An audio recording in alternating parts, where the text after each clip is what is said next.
আল্লাহ রাব্বুল আলামিন বলেন, আমি অবশ্যই অবশ্যই তোমাদের পরীক্ষা নিব। মুমিন তোমার ঈমানের পরীক্ষা নেব, মুমিন তোমার ঈমানের পরীক্ষা দেওয়াই লাগবে, নেওয়াই হবে। পরীক্ষাগুলো কোন কোন বিষয়ের? আল্লাহ তাআলা বলেন, বিশাইইম মিনাল খাউফ। এক নাম্বার পরীক্ষার বিষয় হলো মুমিন তোমার ঈমানের পরীক্ষা নেওয়া হবে ভয়ভীতির মাধ্যমে।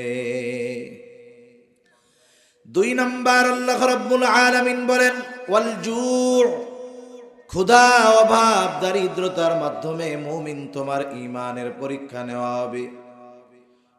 ওয়ানাকসিম মিনাল আমওয়াল, মালের লস, মালের ক্ষতির মাধ্যমে তোমার পরীক্ষা নেওয়া হবে।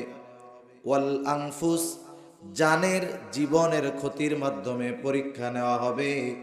ওয়াস সামারাত,